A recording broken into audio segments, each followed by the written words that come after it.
ड्रामे की स्टार्टिंग होती है और हम एक लड़की को भागते हुए देखते हैं। इस लड़की का नाम किंग होता है और ये जाओ फैमिली के इकलौते बेटे जाओ फैंग परेशान करना काफी पसंद होता है, जो लोग कमजोर होते हैं या फिर गरीब होते हैं। और उन्हीं में से एक है किंग। जब वो रास्ते पे अकेले जा रही होती है तभी फैंग की नजर उस पे पहुंच जाती है और वो उसे फोर्स करता है उसे अपने साथ रहने के लिए, जिस वजह से किंग उससे भाग रही होती है। और एक समय तो ऐसा आता है जब किंग को चारों तरफ से फैंग के आदमी उसे पकड़ लेते हैं, लेकिन जैसे ही फैंग उसे रस्सी से बांधने वाला होता है किंग मौका देखते ही वहाँ से भाग जाती है, जिस वजह से फैंग को तो बहुत ही ज्यादा गुस्सा आता है। वो अपने लोगों को फिर से उसका पीछा करने के लिए भेज देता है और जो उसकी सेक्रेटरी होती है जिसका नाम वैंग होता है वो उसे बुरी तरीके से ट्रीट करने लगता है और कहता है कि अगर इस बार तुम्हारी गाड़ी की स्पीड से हम उसे नहीं पकड़ पाए ना तो मैं तुम्हारी दोनों टांगे काट दूंगा। ऐसा कहते हुए वो अपनी सेक्रेटरी वांग को भी काफी डराता है और उसके बाद वो लोग फिर से किंग का पीछा करने लगते हैं। किंग इन सभी से बहुत ही ज्यादा डर गई होती है, इसलिए वो अपनी पूरी जान लगाकर मदद की गुहार करते हुए भागती है और भागते भागते वो लकी रोड को क्रॉस कर लेती है। फैंग जो कि अपने आदमियों से पीछा होता है वो अपने आदमी से कहता है कि उसे लकी शॉप के अंदर जाने से रुकना, लेकिन वो लोग किंग को रोक नहीं पाते हैं। किंग जाने अनजाने में लकी शॉप के पास चली जाती है जहाँ पे एक पर्सन बैठा होता है, वो उसे हेल्प मांगने लगती है। देखने से तो ये पर्सन काफी ज्यादा यंग और हैंडसम लग रहा होता है, जिस वजह से यहाँ पे जो लोग होते हैं वो भी किंग का मजाक उड़ाने लगते हैं और कहते हैं कि क्या तुम्हें विश्वास है कि ये तुम्हें हम सबसे बचा सकता है। लेकिन तभी यहाँ पे फैंग आ जाता है और जब वो देखता है कि उसके आदमी और किंग लकी शॉप के लाइन को पार करते हुए लकी शॉप के अंदर जा चुके हैं, तब वो डर जाता है और अपने पेरेंट्स के पास कॉल करता है और अपने फादर से माफी मांगने लगता है और कहता है कि पिताजी मुझे माफ कर दीजिए, मैंने गलती से लकी स्टोर के बॉर्डर को पार कर लिया है, प्लीज मुझे माफ कर दीजिए, मुझे किसी भी तरीके से बचा लीजिए। फिर वो देखता है कि उसके आदमी किस तरीके से लकी स्टोर के ओनर के साथ बिहेव कर रहे हैं, वो डर जाता है और सामने आकर अपने आदमियों को थप्पड़ मारता है और फिर वो उसके सामने झुक जाता है और कहता है कि हमें माफ कर दीजिए, हमें यहाँ से जाने दीजिए, हमसे बहुत बड़ी गलती हो गई है। लकी शॉप का ओनर उससे पूछता है कि क्या तुम्हें यहाँ के रूल्स पता है। ये सुनकर फैंग कहता है कि हाँ मुझे यहाँ के रूल्स पता है, आप किसी भी पावरफुल और अमीर पर्सन को लकी बॉक्स नहीं बेचते हो और हम जैसे लोगों का यहाँ पे आना भी मना है, लेकिन आप मुझे माफ कर दीजिए, मैं जाने अनजाने में लकी रोड की तरफ आ गया था, ऐसे दोबारा गलती मुझसे कभी नहीं होगी, प्लीज मुझे माफ कर दीजिए। ऐसे वो बहुत ही ज्यादा रिक्वेस्ट कर रहा होता है और जब देखता है कि लकी शॉप का ओनर शांत है तब उसे ऐसा लगता है कि शायद लकी शॉप के ओनर ने उसे माफ कर दिया है, इसलिए वो अपने दोस्तों के साथ वहाँ से भाग जाता है। फैंग को इस तरीके से भागते हुए देखकर किंग हम फैंग को देखते हैं। जब वो वहाँ से निकल जाता है तब वो अपने डैड के पास कॉल करता है और बताता है कि मैं बच गया हूँ। ये सुनकर उसके डैड खुश होते हैं, लेकिन वो उसे लकी शॉप के बारे में पूछते हैं और कहते हैं कि क्या हमारे पास उन्हें भी मौका मिलता वहाँ से एक बॉक्स खरीदने की, क्योंकि कहीं न कहीं उस लकी शॉप के बारे में मिस्टर जाओ को भी कहीं न कहीं से जानकारी थी और उन्हें पता था कि वहाँ पे क्या होता है, इसलिए उनके मन में भी आशा था कि वहाँ से वो एक बॉक्स खरीदे। लेकिन उन्हें ये भी पता था कि वो रिच और पावरफुल है तो वहाँ पे जा भी नहीं सकते हैं। और दूसरी तरफ फैंग की सेक्रेटरी भी उस लकी शॉप के बारे में जानने के लिए क्यूरियस हो जाती है और फिर वो फैंग से पूछती है कि आखिर उसका रहस्य क्या है जो तुम इतना ज्यादा डर गए हो। ये सुनकर फैंग कहता है कि वो जो लकी शॉप का ओनर है वो इंसान ही नहीं है, बल्कि वो इंसान तो क्या वो इस दुनिया का ही नहीं है, वो लकी बॉक्सेस बेचता है सिर्फ और सिर्फ लकी लोगों के लिए ही। ये सुनकर वो सोचती है कि क्या ऐसा सच में हो सकता है। दूसरी तरफ हम किंग को देखते हैं। इतने हाई अमाउंट ने तो किंग के माइंड को पूरी तरीके से हिला कर रख दिया होता है। फिर वो उनमें से अपने बजट के अकॉर्डिंग एक बॉक्स को फाइनल करती है और उसे खरीद लेती है। फिर वो लकी बॉक्स के ओनर से पूछती है कि आखिर इसके अंदर क्या है। वो उसे कहता है कि इसके अंदर तुम्हारा लक है और इसके अकॉर्डिंग तुम्हारी अब जिंदगी पूरी तरीके से चेंज हो जाएगी। अब समय है इस बॉक्स को तुम्हें खुद ही ओपन करके तुम्हारे लक को देखने का। जैसे वो बॉक्स को ओपन करने वाली होती है पास से एक स्टूडेंट गुजर रहा होता है, जिसकी भी ध्यान वो लकी शॉप अपने तरफ खींचती है। वो खड़ा होकर उन दोनों को देखने लगता है। इधर हम किंग को देखते हैं। जैसे वो बॉक्स को ओपन करती है उसके अंदर से एक मार्शल आर्ट की बुक निकलती है, जिसे देखकर तो वो गुस्सा ही हो जाती है। वो उसे कचरे के बॉक्स में फेंकने वाली होती है, लेकिन उसने उसको खरीदने के लिए काफी सारे पैसे लगाए होते हैं, इसलिए वो उसे फेंक नहीं पाती है और सोचने लगती है कि उसने इतने सारे पैसे इस सिंपल से दिखने वाली मार्शल आर्ट की बुक पर क्यों खर्च कर दिए। लकी शॉप का ओनर उसे देखता है और कहता है कि मुझे पता है कि इसमें तुम्हें कुछ भी समझ में नहीं आ रहा होगा, लेकिन ये तुम्हारा लक है, अगर तुम इसे लेकर चलती हो तो तुम्हारा भाग्य पूरी तरीके से बदल जाएगा। अब ये सुनकर किंग वहाँ से चली जाती है। उसके जाने के बाद लकी शॉप का ओनर अपनी कहानी हमें बताता है और हमें पता चलता है कि लकी शॉप का ओनर कोई आम पर्सन नहीं है, वो सच में इस दुनिया का नहीं है और वो एक इंसान भी नहीं है, वो तो एक देवता है, जिसे जाने अनजाने में पृथ्वी लोगों को बहुत ही ज्यादा नुकसान पहुंचा दिया और उसकी वजह से काफी सारे लोग भी मारे जा चुके हैं। इसीलिए वो डिसाइड करता है कि वो कुछ समय तक नश्वर संसार में रहेगा और यहाँ के कुछ भाग्यशाली लोगों की मदद करेगा। वो उनके जीवन को पूरी तरीके से चेंज कर देगा, जिसके लिए उसने ये लकी शॉप को भी ओपन किया हुआ है। ये सारी बातें बताते हुए वो अपने लकी शॉप को बंद करता है और फिर वो वहाँ से चला जाता है। दूसरी तरफ हम किंग को देखते हैं, जो कि घर पे आने के बाद उस मार्शल आर्ट की बुक को ओपन करके देखने लगती है और पढ़ने लगती है और कहती है कि चलो मैं एक बार इसे ट्राई करके देखती हूँ। इसके बाद वो अपना पूरा ध्यान उस मार्शल आर्ट की बुक के अकॉर्डिंग लगाती है और थोड़ी देर उस पर काम करती है। वो जब अपना ध्यान लगा रही होती है और बुक के कहे मुताबिक सभी चीजों को फॉलो कर रही होती है, तब वो महसूस करती है कि थोड़ी देर के अंदर वो अपने अंदर कुछ अलग सी शक्तियों को महसूस कर रही है। वो जब इन सारी चीजों को देखती है तब उसे समझ में आ जाता है कि वो पर्सन कोई झूठ नहीं बोल रहा था, सच में वो अपनी जिंदगी बदल सकती है। इसीलिए वो अब से उस पर पूरा ध्यान देती है। दूसरी तरफ हम फैंग की सेक्रेटरी को देखते हैं जो कि उसी रास्ते से गुजर रही होती है। तभी उसकी ध्यान फिर से उस लकी शॉप के दरवाजे पे जाता है जहाँ पे लकी शॉप का ओनर अपने शॉप के दरवाजे को ओपन कर रहा था। वो उसे देखती है और कल रात के बारे में सोचती है जहाँ पे फैंग ने उसे बताया था कि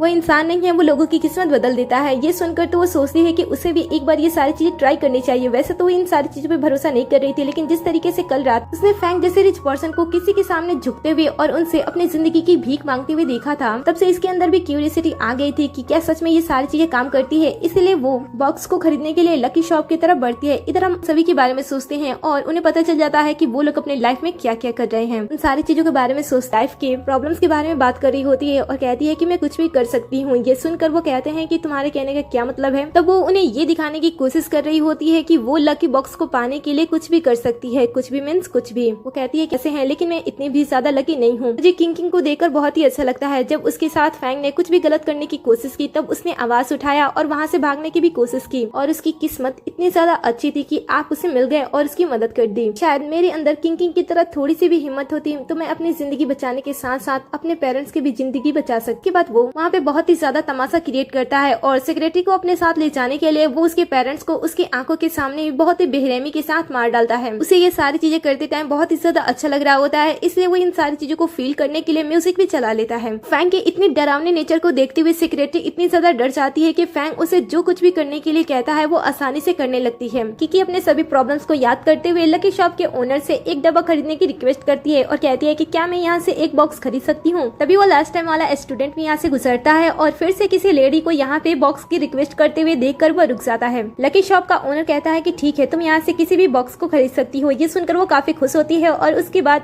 अपने अकॉर्डिंग यहाँ से बॉक्स को चूज करने लगती है क्योंकि अमाउंट बहुत ही ज्यादा है। और तभी लकी स्टोर की ओनर उस स्टूडेंट पे पहुँचती है और वो उसे देखकर कहता है कि क्या तुम यहाँ से कुछ खरीदना चाहते हो। ये सुनकर वो स्टूडेंट शॉप के अंदर आ जाता है और सोचता है कि मेरे पास भी कुछ पैसे हैं, क्या मैं उनसे अपनी किस्मत आजमाऊं। तब तक सेक्रेटरी भी इन सारे बॉक्सेस में से एक बॉक्स को फाइनल कर लेती है और इसे परचेज कर लेती है। फिर अपना लक आजमाने के लिए वो उस बॉक्स को ओपन करती है। जैसे वो उस बॉक्स को ओपन करती है उसके अंदर से एक कार्ड निकलता है जिसमें लिखा होता है कि उसे 10 बिलियन मिलने वाले हैं। ये सुनकर तो सेक्रेटरी को ऐसा लगता है कि शायद उसके साथ कोई फ्रॉड हो गया, लेकिन लकी स्टोर का ओनर उससे बताता है कि तुम्हें चिंता करने की कोई जरूरत नहीं है, कुछ ही समय में तुम इतने सारे पैसे प्राप्त करने वाली हो और इतने पैसों की मालकिन बनने वाली हो। लेकिन लकी शॉप के ओनर की बातों पर सेक्रेटरी विश्वास नहीं करती है क्योंकि अमाउंट बहुत ही ज्यादा है। बट तभी उसके फोन में किसी चीज का नोटिफिकेशन आता है। वो जैसे अपने फोन को चेक करने वाली होती है, फोन नीचे गिर जाता है। तभी हमें दूसरी तरफ का सीन दिखाया जाता है। चाइना के सबसे बड़े बैंकों में से एक को देखते हैं जहाँ के स्टाफ अपना काम कर रहे होते हैं और तभी इनमें से एक स्टाफ की नजर उसके स्क्रीन पे जाती है और उसे पता चलता है कि किसी अननोन यूजर ने इनके बैंक के एक अकाउंट में 10 बिलियन पैसे ट्रांसफर किए हैं। अमाउंट देखकर तो वो शॉक्ड हो जाता है और तुरंत अपने सीनियर को बताने के लिए उसके पास जाता है। दूसरी तरफ हम सेक्रेटरी को देखते हैं, जब अपना फोन उठाकर चेक करती है तब ये भी अमाउंट देखकर शॉक्ड हो जाती है। इधर बैंक के स्टाफ भी पैसों के बारे में आकर अपने सीनियर को बताता है, लेकिन सीनियर को इसकी बातों पे भरोसा नहीं होता है, इसलिए वो उस अकाउंट के बारे में इंफॉर्मेशन हासिल करने की कोशिश करता है जिस अकाउंट से उसके बैंक में 10 बिलियन पैसे ट्रांसफर किए गए हैं। लेकिन वो उस अकाउंट के बारे में कुछ भी जानकारी प्राप्त नहीं कर पाता है। ये देखकर वो और भी ज्यादा परेशान हो जाता है और अपने बॉस को इन सारी चीजों के बारे में बताता है। ये सारे बैंक से कहता है कि मुझे उन पैसों के बारे में कोई जानकारी हासिल करने की कोई जरूरत नहीं है, लेकिन तुम सब उस पर्सन के बारे में जानकारी हासिल करो जिसके अकाउंट में ये सारे पैसे आए हैं और तुम सब उसे सुपर VIP ट्रीटमेंट दो। तुम सबसे जितना हो सके उस पर्सन को खुश करने की कोशिश करो। अब ये सुनकर सीनियर और स्टाफ दोनों ही उस पर्सन को ढूंढने के लिए निकल जाते हैं। दूसरी तरफ हम सेक्रेटरी को देखते हैं जो इतने सारे पैसे देकर कंफ्यूज हो जाती है और कहती है कि क्या सच में ये सारे पैसे मेरे होने वाले हैं। ये सुनकर वो कहता है कि हाँ, ये तुम्हारे पैसे होने वाले हैं, ये सारे के सारे पैसे तुम्हारे हैं। अब ये सारी चीजें अपनी आंखों के सामने देखते हुए स्टूडेंट भी काफी ज्यादा एक्साइटेड हो जाता है और कहता है कि मैं भी यहाँ से एक बॉक्स को खरीदना चाहता हूँ। ये सुनकर लकी स्टोर का ओनर उसे कहता है कि तुम खरीद सकते हो। ये सुनकर वो जाता है और अपने अकॉर्डिंग एक बॉक्स को खरीद लेता है। फिर वो उसे ओपन करता है, तब उसे उसमें एक कार्ड मिलता है जिसमें लिखा होता है कि उसे कुछ ही देर के अंदर एक रॉयल्स रॉय कार मिलेगी। ये सुनकर तो वो बहुत ही ज्यादा खुश हो जाता है और लकी शॉप के ओनर से कहता है कि मेरे डैड ने बहुत ही ज्यादा मेहनत करके मुझे इतने पैसे दिए थे जिससे मैं एक बाइक खरीद सकता हूँ, लेकिन मैंने तो उन पैसों का यूज करके एक रॉयल्स रॉय खरीद लिया है। मुझे बहुत ही ज्यादा खुशी हो रही है। ये सुनकर लकी शॉप का ओनर उससे कहता है कि तुम इस कार्ड को स्कैन करो और इसमें अपनी पूरी डिटेल्स भर दो, उसके बाद कार्ड तुम्हारे पास हाफ एन आवर तक पहुंचा दी जाएगी। ये सुनकर वो बहुत ही ज्यादा खुश होता है। इधर सेक्रेटरी के पास भी काफी सारे पैसे हो जाते हैं। तब ये लकी शॉप के ओनर को थैंक यू कहते हुए वहाँ से जाने लगती है और वो डिसाइड करती है कि वो फैंग की जिंदगी बर्बाद कर देगी। फिर जैसे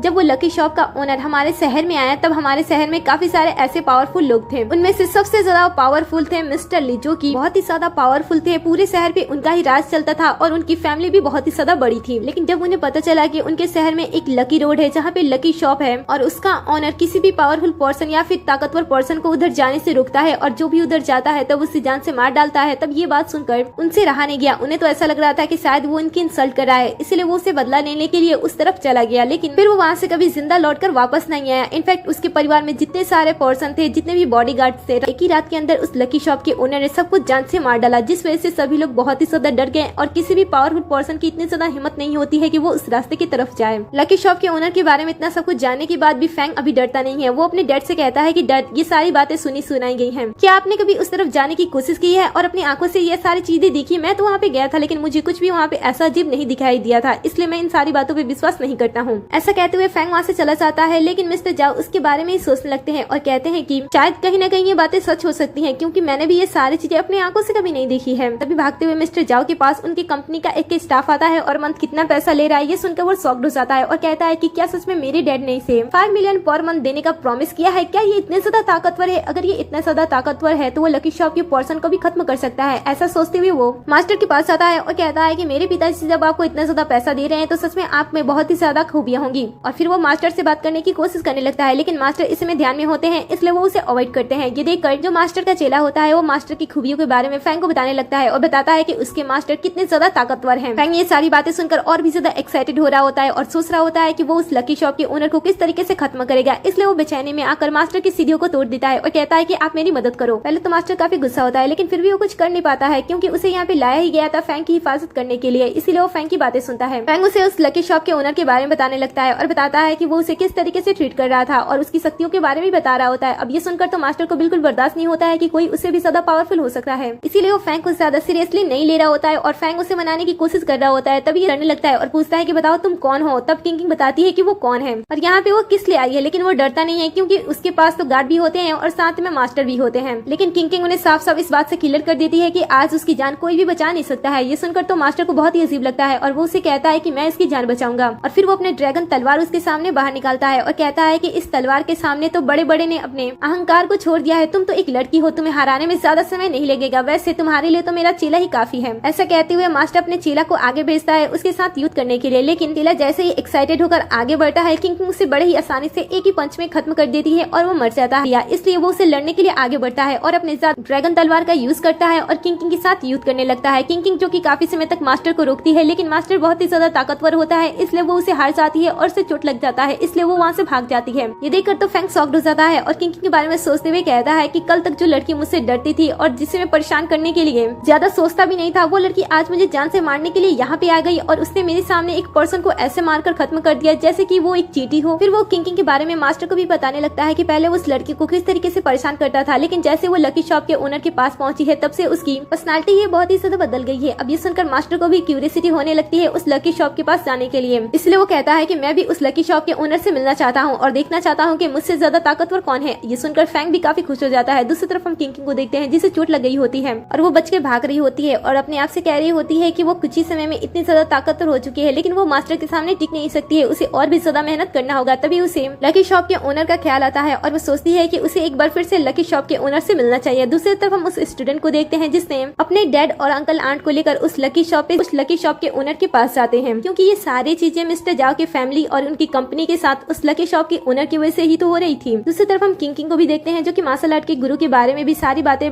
शॉप के ओनर को बताने लगती है और बताती है कि उसके पास कितनी सारी जादुई शक्तियां हैं और ऐसा लग रहा है कि वो आपको खत्म करने के लिए भी यहाँ पे आ सकता है, क्योंकि जब वो वहाँ पे गई थी तब उसने फैंग को मार्शल आर्ट के गुरु के साथ प्लान बनाते हुए देखा था कि वो आगे चल के लकी शॉप के ओनर को जान से मारने की कोशिश जरूर करेंगे। ये सुनकर वो कहता है कि तुम्हें चिंता करने की कोई जरूरत नहीं, मैं अपना ख्याल अच्छी तरीके से रख सकता हूँ। ये सुनकर किंग भी खुश हो जाती है और उसके बाद वो स्टूडेंट को देखती है जिसके हाथ में लकी बॉक्स होता है। वो उसे देखकर उसे कांग्रेस करती है और कहती है कि तुम्हारा नसीब अच्छा हो। बट तभी लकी शॉप के सामने काफी सारे कार्स आकर रुकने लगते हैं, जिनमें से फैंग निकलता है मार्शल आर्ट के गुरु के साथ, क्योंकि वो भी मार्शल आर्ट के गुरु के हेल्प से उस लकी शॉप के ओनर को जान से मारना चाहता था। इसीलिए ये भी उस मार्शल आर्ट के गुरु के साथ काफी सारे बॉडीगार्ड्स को लेकर आया होता है और उस लकी शॉप को मार्शल आर्ट को दिखा रहा होता है। लेकिन तभी यहाँ पे इसके डैड भी काफी सारे बॉडीगार्ड्स के साथ आ जाते हैं। दोनों ही बाप बेटे के यहाँ पे आने के बाद पता चलता है कि उस लकी शॉप के ओनर की वजह से इन दोनों की ही जिंदगी बर्बाद हो रही है, इसलिए वो उसे उसे जान से मारने वाले थे और यहाँ पे इनका साथ मार्शल आर्ट के गुरु देने वाले थे। मिस्टर जाओ अपने पैसे और भी ज्यादा बढ़ा देते हैं और कहते हैं कि अगर आज ये यहाँ पे मर जाता है तो मैं तुम्हें 30 मिलियन दूंगा, इसलिए उसे मारने से पहले एक बार भी तुम मत सोचना। ये सुनकर वो खुश हो जाता है और सभी लोग आगे बढ़ने लगते हैं, लेकिन कुछ दूर जाने के बाद वो सबको रोक देता है और कहता है कि उसके लिए मैं अकेला ही काफी हूँ, इसलिए आप सब यहीं पे रुक जाओ। फिर मार्शल आर्ट के गुरु आगे बढ़ते हैं और शॉप के पास जाते हैं और बहुत ही रिस्पेक्ट के साथ उस लकी शॉप के ओनर को आवाज देते हैं। आवाज सुनने पे अंदर से वो स्टूडेंट बाहर आता है बाहर की चीजों को देखने के लिए, और जैसे ही मास्टर उसे देखते हैं उन्हें ऐसा लगता है कि यही ऑनर है, इसीलिए बहुत ही रिस्पेक्ट के साथ वो उस स्टूडेंट को हेलो बोलते हैं। लेकिन तभी वहाँ पे उसके डैड आते हैं और वो उसे खींचते हुए अंदर लेकर चले जाते हैं। वो फिर से आवाज देता है और फिर से शॉप के अंदर से उस स्टूडेंट के अंकल ही बाहर आते हैं। ये देखकर मास्टर फिर से अच्छी तरीके से ग्रीट करते हैं, लेकिन उनकी वाइफ आती है और उन्हें अंदर लेकर चली जाती है। ये देखकर तो मास्टर को बहुत ही ज्यादा गुस्सा आने लगता है,